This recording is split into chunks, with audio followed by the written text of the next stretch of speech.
Good morning everyone. আমি AG sir, lecturer department of biology, saint Gregory school and college.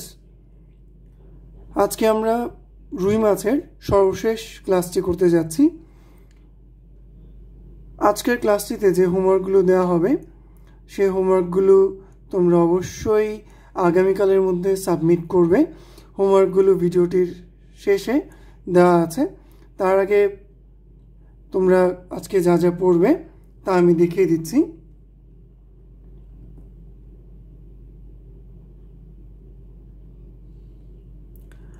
আজকে আমরা আলোচনা করব রুই মাছের প্রাকৃতিক সংরক্ষণ এবং রুই মাছ সম্পর্কিত বিভিন্ন বোর্ডে এবং কলেজে আসা দুটি গুরুত্বপূর্ণ সৃজনশীল প্রশ্ন। তো চলো আজকে আমরা আমাদের ক্লাসটি শুরু করি।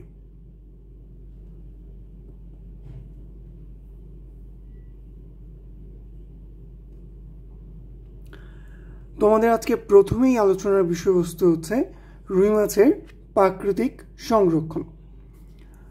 রুই মাছ স্বাদ এবং পুষ্টির দিক থেকে যথেষ্ট জনপ্রিয় একটি মাছ। শুধু আমাদের দেশেই নয়, সমগ্র বিশ্বেই এটি বেশ জনপ্রিয় একটি সুস্বাদু মাছ। তাই এর চাষ পদ্ধতি আসলে নদী শুধু খালবিলের মধ্যেই থেমে নেই, একে খামারেও চাষ করা হয়ে থাকে।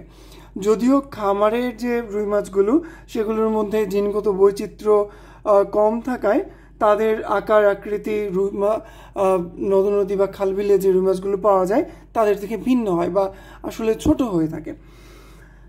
এই রুই মাছগুলোর দেখা যায় যেগুলো নদী বা খালবিলে পাওয়া যায়, এদের জিনগত বৈচিত্র্য এবং এদের পুষ্টিগত মান থেকে এরা অনেক বেশি এগিয়ে থাকে।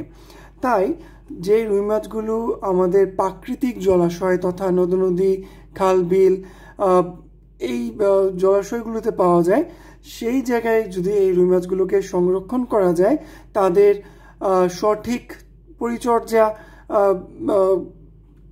পাওয়া যায়, যদি এরা সঠিক পরিচর্যা পায় তাহলে আশা করা যায় যে এই রুই মাছগুলোকে আমরা প্রাকৃতিকভাবে সংরক্ষণ করতে পারবো। অথবা যদি এই রুই মাছগুলোকে আমরা শুধু খামারের চাষ করতে থাকি তাহলে এদের মধ্যে যে প্রাকৃতিক বৈচিত্র্য বা এদের মধ্যে জিনগত যে বৈচিত্র্য সেটি আস্তে আস্তে হারিয়ে যাবে। যদি এমন হয় কখনো পৃথিবীতে এই বর্ধিষ্ণু মানুষের চাপে এই প্রাকৃতিক জলাশয়গুলো যদি কমে যায়, তাহলে দেখা যাবে প্রাকৃতিক জলাশয়গুলো কমে যাওয়ার ফলে রুই মাছগুলোর যে প্রজাতিগুলো সেগুলো আস্তে আস্তে হারিয়ে যাবে। ফলে তাদের মধ্যে যে জিনগত বৈচিত্র্য, তাদের মধ্যে যে পুষ্টিগত মান, সেই সব কিছুই আস্তে আস্তে কমে যাবে। রুই মাছের প্রজাতিই আমরা হারিয়ে ফেলবো এক সময়। তাই এই রুই মাছকে প্রাকৃতিকভাবে সংরক্ষণের প্রয়োজনীয়তা এখনই। যদি এদেরকে আমরা প্রাকৃতিকভাবে সংরক্ষণ করতে চাই তবে অবশ্যই আমাদেরকে এই স্ক্রিনে উল্লেখিত দুইটি পয়েন্টের উপর জোর দিতে হবে। একটি হচ্ছে মৌসুমী অভয়াশ্রম, অপরটি হচ্ছে বিশেষ জীববৈচিত্র্য সংরক্ষণ এলাকা। মৌসুমী অভয়াশ্রম, মৌসুমী বায়ু বা মৌসুমী জলবায়ু, এই ব্যাপারটার সাথে আমরা মোটামুটি সবাই কম বেশি পরিচিত। মৌসুমী শব্দটি হচ্ছে আসলে একটা ঋতুগত বা বছরের কোনো নির্দিষ্ট সময় বোঝানোর জন্য মৌসুমী শব্দটাকে ব্যবহার করা হয়। আর অভয়াশ্রম হচ্ছে এমন একটি জায়গাকে বোঝানো হয় যে জায়গায় যে কোনো কিছু প্রাণী, যে কোনো ধরনের প্রাণী বা উদ্ভিদই নিরাপদে যে কোনো অবস্থায় সে জীবন ধারণ করতে পারে। এখানে বাইরের কোনো মানুষ বা বাইরের অন্য কোনো কিছু আসা নিষিদ্ধ থাকবে। অর্থাৎ ওই এলাকাটি একটা নিবিড় পরিচর্যার মধ্যে থাকবে যেখানে অন্য কোনো মানুষ প্রবেশ করতে পারবে না।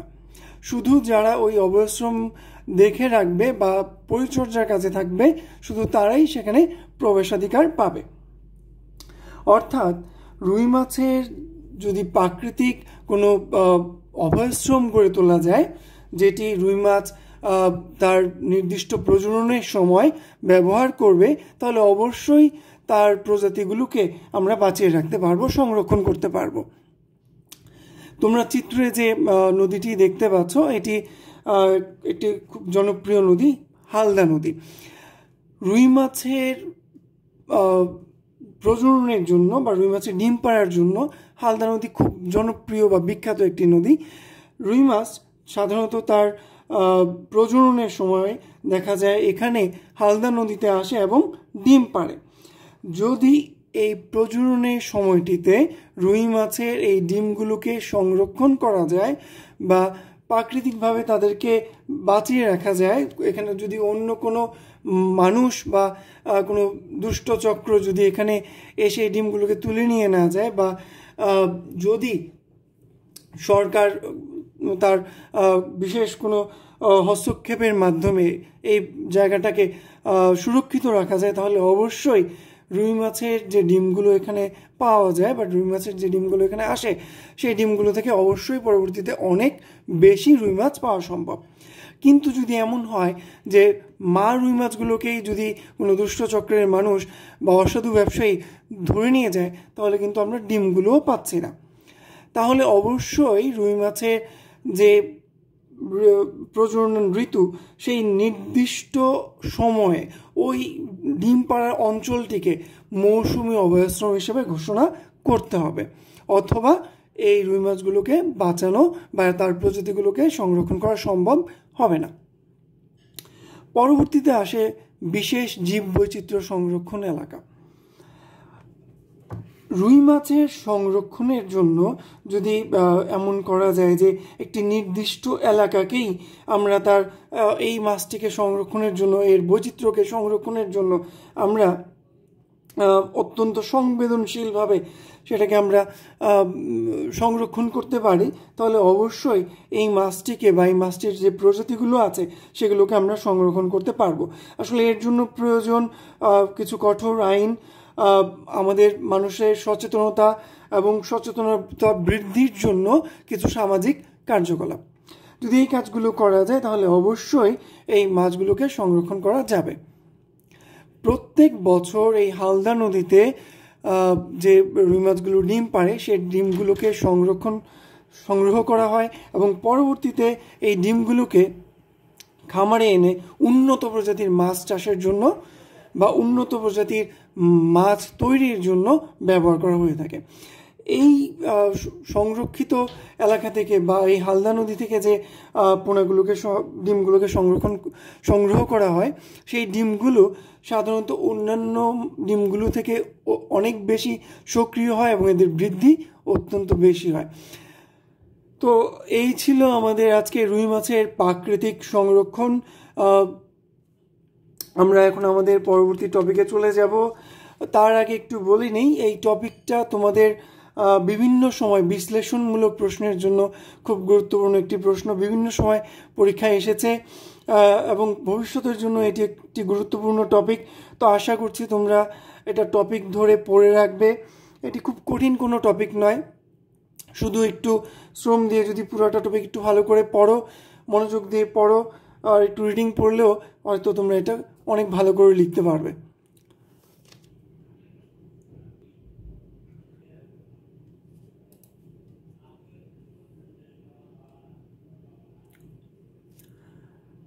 যশোর বোর্ড 2019 সালে সেখানে এই প্রশ্নটি এসেছিল। আমরা এখন এই প্রশ্নটি সলভ করব। চলো দেখে নেওয়া যাক প্রশ্নটি কি আছে। সোহানের বাবা বাজার থেকে রুই মাছ নিয়ে আসলেন। মা মাছটি কাটার সময় সোহান ছোট বেলুনের মতো একটি অংশ লক্ষ্য করল। আরও লক্ষ্য করল হৃৎপিণ্ড থেকে কানকোর দিকে 4 জোড়া রক্তনালী দুটি চিরুনির মতো অঙ্গে প্রবেশ করেছে। তখন তার মনে পড়ল স্যার ক্লাসে বলেছিলেন চিরুনির মতো এ অংশে গ্যাসের বিনিময় ঘটলেও হৃৎপিণ্ডে একই গ্যাসযুক্ত রক্ত প্রবেশ করে এবং বের হয়ে যায়। আচ্ছা, তোমাদের সুবিধার জন্য আমি প্রশ্নটি একবার ব্যাখ্যা করে দিচ্ছি।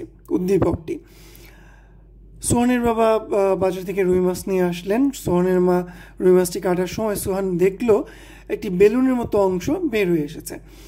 অবশ্যই বুঝতে পারছো বেলুনের মতো অংশটি আর কিছুই নয়, রুই মাছের পটকা বা বায়ুথলি। সেটির গঠন আমরা আমাদের 3 নম্বর যে লেকচার সেখানে করেছি। যদি না দেখে থাকো তোমরা অবশ্যই আগের লেকচারটি দেখে নিবে। আরও লক্ষ্য করলো যে হৃৎপিণ্ড থেকে কানকোর নিচে 4 জোড়া রক্তনালী 2টি চিরুনির মতো অঙ্গ প্রবেশ করেছে। এখানে হৃৎপিণ্ড থেকে কানকোর নিচে যে 4 জোড়া রক্তনালী চলে এসেছে চিরুনির মতো অঙ্গে ফুলকার মধ্যে, সেটা কি?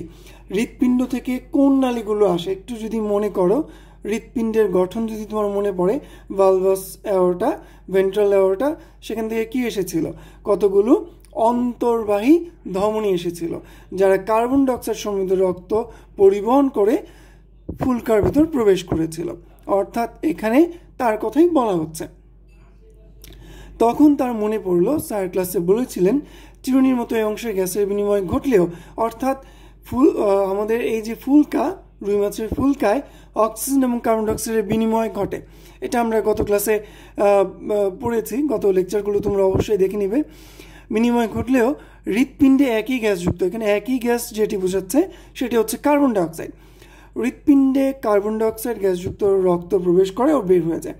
আমরা জানি রুই মাছের হৃৎপিণ্ডে শুধু কার্বন ডাইঅক্সাইড সমৃদ্ধ রক্তই প্রবেশ করে। যাই হোক, আমরা আমাদের প্রথম প্রশ্নগুলো দেখে নিই। ব্রাঙ্কিওস্টেকাল ঝিল্লি কি? ভেনাস হার্ট বলতে কি বোঝায়? বেলুনের মতো অংশটির সংক্ষিপ্ত বিবরণ দাও, এবং উদ্দীপকের আলোকে রুই মাছের ভেনাস হৃৎপিণ্ড নামকরণের সার্থকতা বিচার করো। আচ্ছা, আমরা চলে যাচ্ছি আমাদের প্রথম প্রশ্নের সলিউশনে।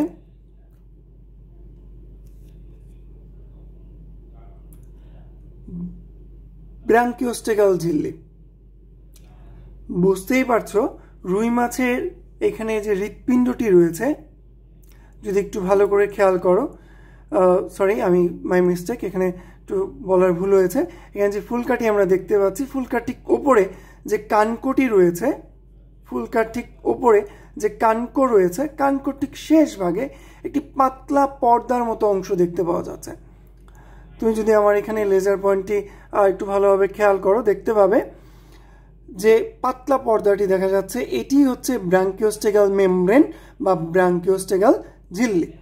কানকোর ঠিক একদম নিচের অংশে পাতলা যে পর্দাটি রয়েছে সেটি হচ্ছে ব্রাঙ্কিওস্টেকাল ঝিল্লি, যা সাধারণত রুই মাছের অক্সিজেন এবং কার্বন ডাইঅক্সাইডের বিনিময়ে তার একটি বেশ বড় ভূমিকা আছে। তোমরা এখানে রুই মাছের শ্বসন কৌশলটি অবশ্যই দেখে নিতে পারো, এটি আমাদের গত লেকচারে বর্ণনা করা আছে, যদি না দেখে থাকো দেখে নিবে। তাহলে ব্রাঙ্কিওস্টেকাল ঝিল্লি কি? ব্রাঙ্কিওস্টেকাল ঝিল্লি এমন একটি ঝিল্লি যে কানকোর একদম শেষ ভাগে অবস্থান করে এবং রুই মাছের ফুলকায় রুই মাছের শ্বসনে বেশ গুরুত্বপূর্ণ ভূমিকা পালন করে। ওকে, আমাদের পরবর্তী প্রশ্নটি ছিল ভেনাস হার্ট বলতে কি বোঝায়? ভেনাস হার্ট আমি বলেছিলাম, তবু আমি আজকে আবার একটু ক্লিয়ার করছি। যেহেতু রুই মাছের হৃৎপিণ্ড দিয়ে শুধুমাত্র কার্বন ডাইঅক্সাইড সমৃদ্ধ রক্ত প্রবাহিত হয় এবং এই কার্বন ডাইঅক্সাইড রক্তটি আসে ভেইন হয়ে বা শিরা হয়ে, ভেইন থেকে ভেনাস, এবং যেহেতু শুধু কার্বন ডাইঅক্সাইড সমৃদ্ধ রক্ত পরিবহন করছে, তাই রুই মাছের এই হৃৎপিণ্ডকে আমরা বলি ভেনাস হার্ট। মনে রাখবে, ভেইন থেকে ভেনাস। ওকে, তো এই ছিল ক এবং খ নাম্বার প্রশ্ন। আমরা এখন পরবর্তী টপিকটাতে চলে যাব।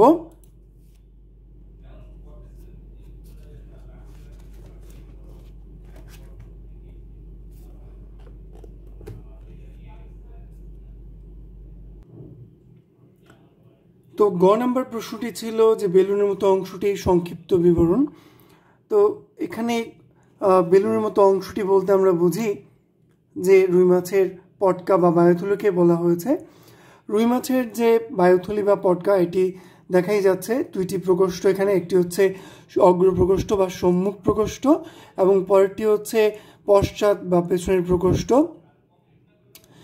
এই সম্মুখ এবং পশ্চাৎ প্রকোষ্ঠটির মাঝখানে, অর্থাৎ সম্মুখ প্রকোষ্ঠ থেকে অ্যাকচুয়ালি একটি নালী বের হয়ে আসে, যা সরাসরি এখানে যে পরিপাক নালী আছে সেই পরিপাক নালীর সাথে সংযুক্ত থাকে, যে নালীটিকে আমরা বলি নিউমেটিক নালী। সাধারণত এই বায়ুথলি বা পটকা অক্সিজেন, কার্বন ডাইঅক্সাইড এবং নাইট্রোজেন, এই তিনটি গ্যাস দ্বারা পূর্ণ থাকে।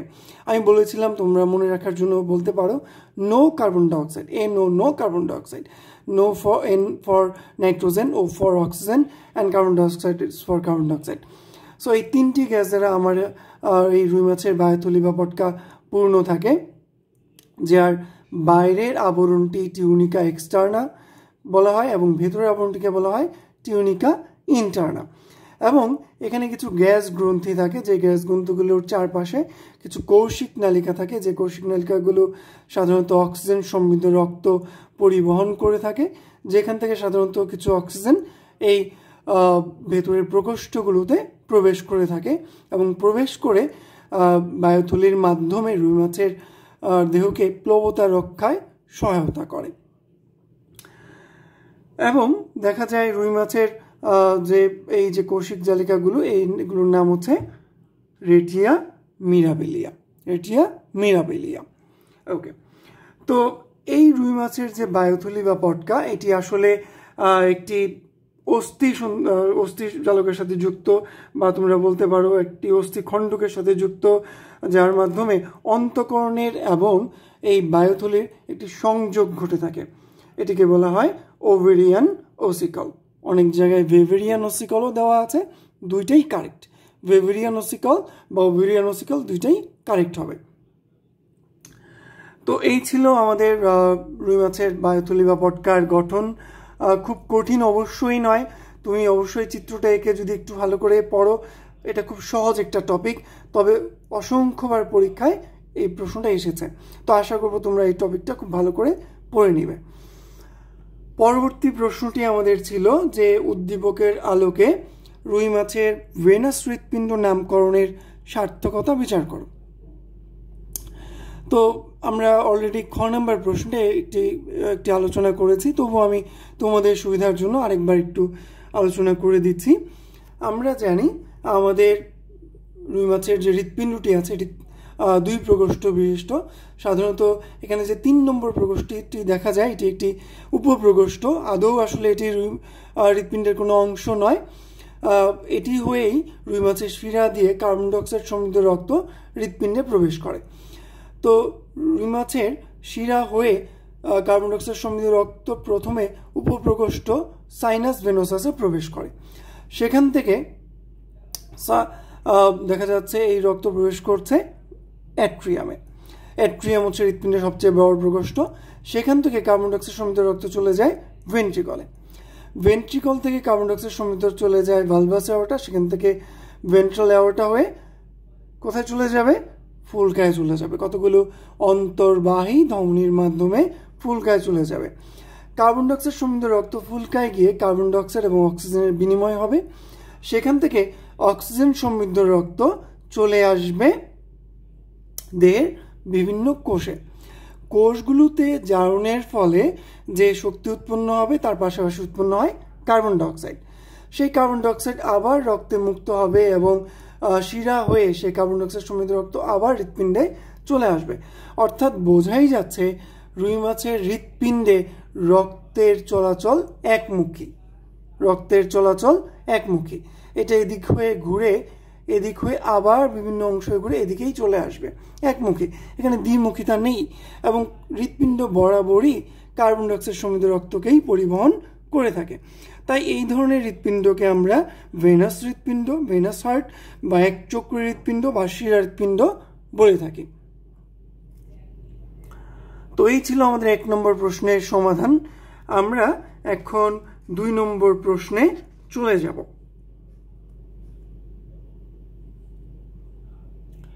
আমাদের 2 নম্বর প্রশ্নটি নেওয়া হয়েছে বরিশাল ক্যাডেট কলেজ 2019 থেকে। সেখানে এরকম একটি চিত্র দেওয়া ছিল, দেখতেই পাচ্ছ এটি রুই মাছের মাথার একটি অংশের চিত্র, যেখানে পি দিয়ে ফুলকাকে দেখানো হয়েছে এবং সম্পূর্ণ চিত্রটিকে কিউ দিয়ে চিহ্নিত করা হয়েছে। তার সামনে মাথায় দেখতে পাচ্ছ চোখ, নাসা ছিদ্র, এখানে বারবেল, ম্যাক্সিলারি বারবেল দেখা যাচ্ছে এবং মুখছিদ্র দেখা যাচ্ছে। যাই হোক, চলো আমরা প্রশ্নগুলো একটু পড়ে নিই। প্রথম প্রশ্নটি হচ্ছে রেটিয়া মিরাবিলি কি? খ নম্বর প্রশ্নটি হচ্ছে কেন রুই মাছের ডিমকে ডিমার্সাল বলে, ব্যাখ্যা করো। গ নম্বর প্রশ্নটি হচ্ছে চিহ্নিত অঙ্গটির গঠন ব্যাখ্যা করো। আসলে এখানে আমার বোধহয় একটু টাইপিং মিস্টেক ছিল। এখানে প্রশ্নটি হবে যে পি চিহ্নিত অঙ্গটির গঠন ব্যাখ্যা করো, অর্থাৎ এখানে ফুলকার গঠন ব্যাখ্যা করতে বলা হয়েছে। এবং ঘ নম্বর প্রশ্নটি হবে যে কিউ চিহ্নিত প্রাণীটির রক্ত সংবহনতন্ত্র তোমার রক্ত সংবহনতন্ত্র হতে ভিন্ন, বিষয়টি বিশ্লেষণ করো। অর্থাৎ এখানে রুই মাছের যে রক্ত সংবহনতন্ত্রের কথা বলা হয়েছে, সেই রক্ত সংবহনতন্ত্রটি তোমার দেহে যে রক্ত সংবহনতন্ত্র আছে তা থেকে কেন ভিন্ন, সেটি তোমাকে ব্যাখ্যা করতে বলা হয়েছে। তো প্রথমেই চলে আসো রেটিয়া মিরাবিলি কি আমরা জেনে নিই।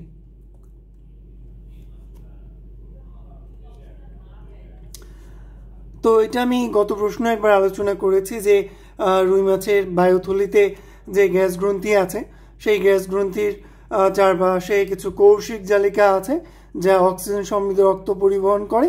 সেই কৌশিক জালিকা বা কৌশিক নালীগুলোকেই আমরা রেটিয়া মিরাবিলি নামে চিনি। আমরা এখন খ নম্বর প্রশ্নটিতে যাব। খ নম্বর প্রশ্নটি ছিল কেন রুই মাছের ডিমকে ডিমার্সাল ডিম বলে ব্যাখ্যা করো। রুই মাছের ডিমগুলো আকারে একটু বড়, গোলাকার এবং একটু লালচে বর্ণের হয়ে থাকে এবং একটু আঠালো আবরণযুক্ত হয়। এবং এই ডিমগুলো দেখা যায় নিষেকের পরপরই পানিতে ডুবে যায়।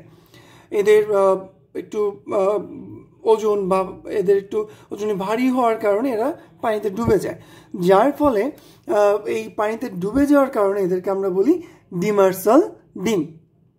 আশা করি বুঝতে পারছো, ডিমগুলো নিষেকের পর পানিতে ডুবে যায়, তাই এদের নাম হয়েছে ডিমার্সাল ডিম।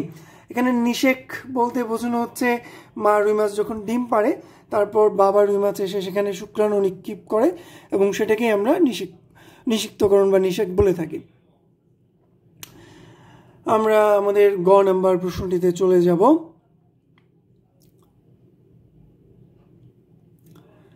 গ নাম্বার প্রশ্নটি ছিল যে পি চিহ্নিত অংশটির একটি বর্ণনা বা একটি ব্যাখ্যা চেয়েছিল সেখানে। তো পি চিহ্নিত অংশটি অবশ্যই একটি ফুলকার গঠনকে বোঝানো হয়েছে। ফুলকা বলতে আসলে আমরা বুঝি রুই মাছের বা মাছের শ্বসনে সাহায্যকারী প্রধান অঙ্গ যেটি, সেটি হচ্ছে ফুলকা।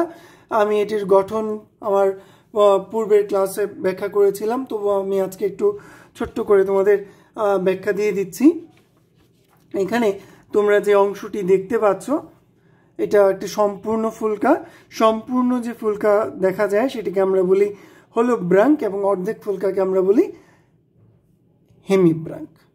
সম্পূর্ণ ফুলকাকে বলবো হোলোব্রাঙ্ক, অর্ধেক ফুলকাকে বলবো, অর্ধেকটাকে আমরা বলবো হেমিব্রাঙ্ক।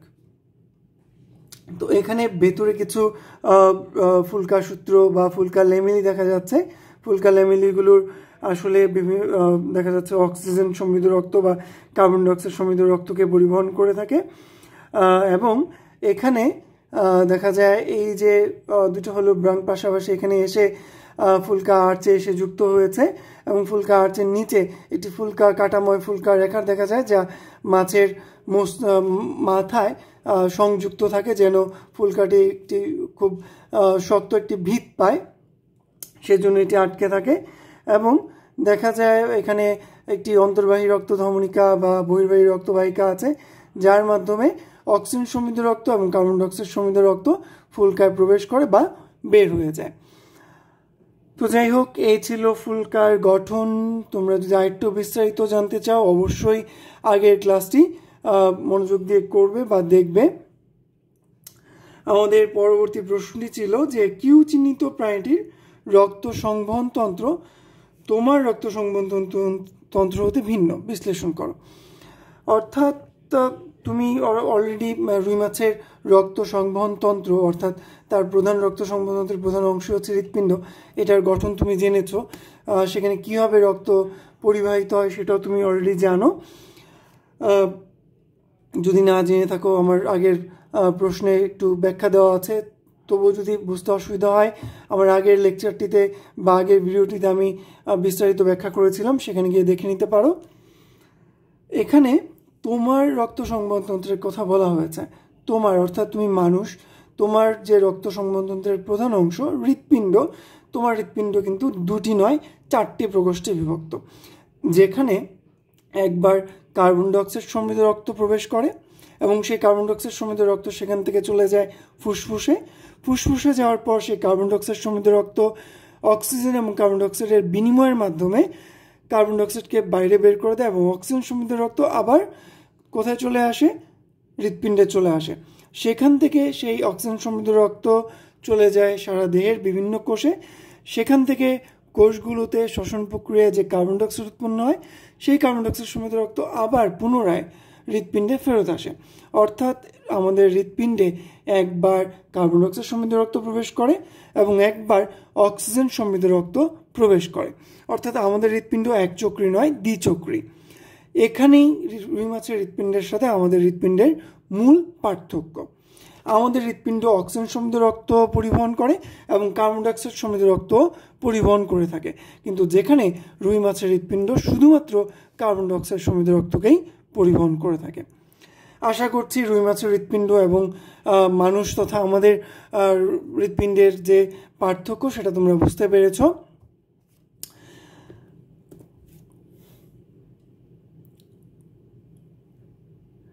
তো আজকের যে দুটা সৃজনশীল প্রশ্ন আমরা আলোচনা করলাম, সেই দুটা সৃজনশীল প্রশ্ন তোমরা বাসায় হোমওয়ার্ক করে ফেলবে এবং হোমওয়ার্ক সাবমিশনের ডেট তোমাদেরকে আমি এখন ফিক্স করে দিব।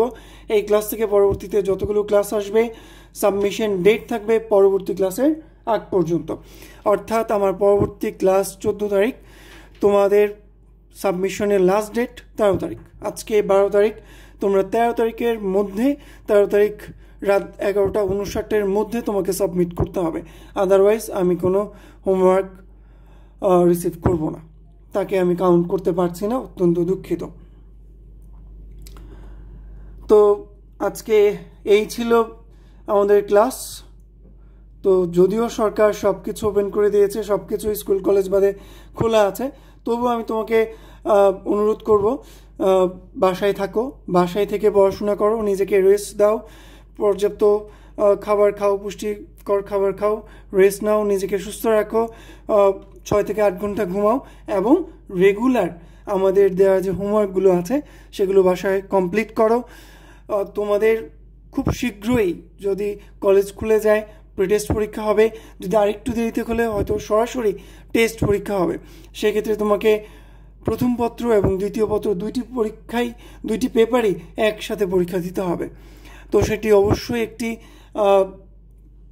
কঠিন ব্যাপার বা তোমার জন্য একটি মানসিক চিন্তার কারণ হতে পারে। তবে তুমি যদি রেগুলার পড়াশোনা করো বা রেগুলার তুমি জিনিসগুলো চর্চায় রাখো, তাহলে আশা করি এটা তোমার জন্য খুব কঠিন কোনো কাজ হবে না। ভালো থাকো, সুস্থ থাকো। আজকের ক্লাস এতটুকুই ছিল। Thank you very much.